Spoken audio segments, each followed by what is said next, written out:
The we do is the part of the lesson where the teacher steps off the stage, is no longer sort of guiding the whole class lesson, and now launches the students into time where they can practice and get feedback. So we think of this time as the application of what they have learned. The we do does not have to come after the I do. Some lessons you might start with the we do and then revisit in I do. But for right now, we're just thinking about it in this order. So if you look at these pictures, what do you think is the same and what's different?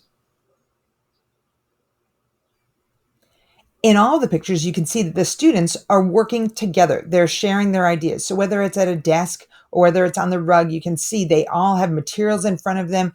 They're thinking, they're talking. The one picture D, the teacher has sat down and is working with them, but the students are clearly involved in the task. Everybody is very engaged. So it might take place differently in terms of what materials they use, how it's organized. But the key idea is there's a time where the teacher, you can see in part A, in picture A, the teacher is up and is circulating around and is moving around.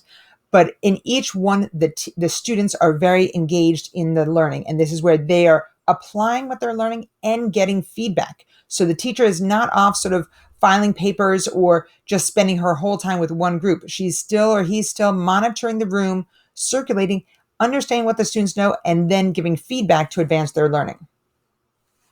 So the we do is not just a worksheet that you hand out after you've kind of gone through the lesson and now you hand out and everybody still stays at their desk and just does it independently.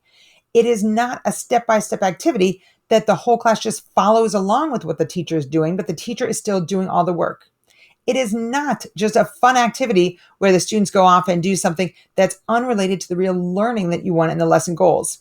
And it's not something that should sort of be crammed into the last 5 minutes of class. It is a really important part of the learning where you can see what the students understand.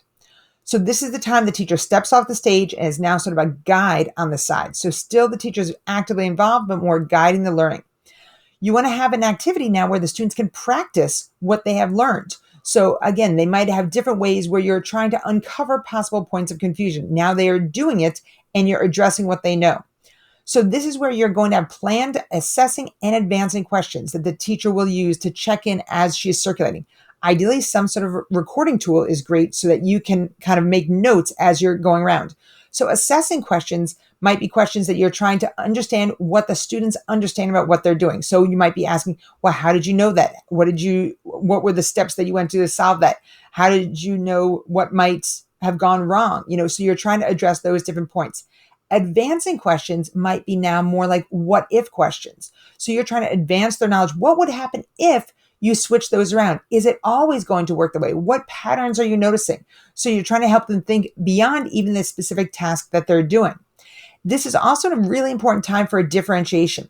Again, everybody had the same sort of mini lesson in the I do. Now they are launched. This is where you might build on sort of Carol Ann Tomlinson's work in terms of differentiating around the process that they're doing, the product that they're doing, the people that they're working with, the content that they're doing. So you really want to think about those different types of differentiation that you can integrate into. So some groups, for example, in math might be working with number cards that go up to 100 versus others might be working with number cards that go up to 10. So they might have different content that they're working with. Some groups might have a certain type of manipulative and the other groups don't have that manipulative. So they might have a different process that they're going about doing it. The people might be different in that you might have small groups that are heterogeneously grouped based upon that topic and the skills they need for that topic, so that they might have different sort of materials that they're working with. So they all are at a similar level for that topic. But also, that's homogeneous. So homogeneously grouped, they're all at this similar level. And so they're working on similar content at that level. But you want to make sure you're not always doing that because that gets into tracking. And so it's important that you also have heterogeneous groups where you might have students that have different skills. They're, at different levels based upon the content. Or I always loved having some students talk a lot and really can explain their thinking, and some students do it a lot in their heads. And so you might partner them together because they're going to pull out different things in each other. You might have some students that are like to really model the problems and are drawing it and showing different ways, and other students that just write out the numbers and don't model it. You might partner them together. So really planning your groupings in terms of this launch is very important to think about. And then you might also have different content. Oh, sorry. So we did the content, we did the process, we did the people, and then the product. Some students you might be asking them to show it with numbers, pictures, and words. Others might be showing their understanding just with numbers and pictures, and they might be telling you and not writing it out. So the product that they do at the end might be slightly different. Balancing all of these in this we do is really important to think about. So you can see on the weaker side of things in terms of this lesson plan, the person that submitted this lesson plan is just writing the steps. So have the students count off to make partners, pass out the worksheet, compare their answers.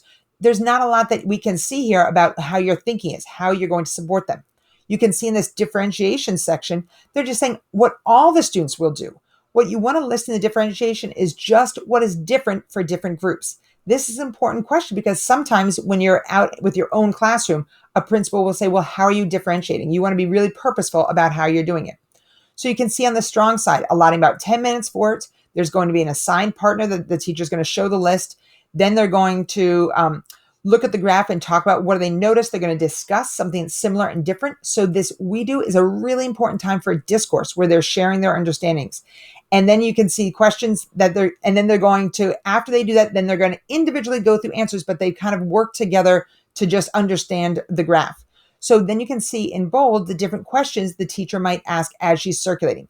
So what does that mean? More than, fewer than? How did you know that? What would the bar look like if two more people like bananas? What would the bar look like if no one voted for peaches? So you can really think about, you can see these different ideas that you're doing to extend their thinking. Then also you can note if students finish early, particularly you're planning, there's two that are super fast and so they always finish early.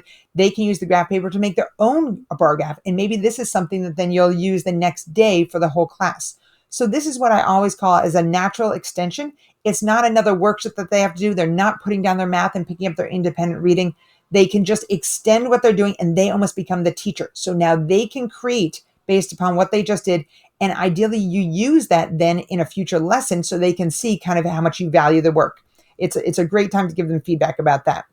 You can also see down in the strong side, the differentiation. So the product, two students might finish early, so they might work on creating their own data table and bar graph. The students are grouped based upon their academic levels. Two students are very quick, so they're going to work together. And I'm going to plan to, then I'll have mixed ability students that I might work together. Again, the process is the same for all students, so that's just left blank. So really thinking through what that launch is going to look like, the questions you're going to ask, how you're going to support all the students' needs is a critical part of the We Do.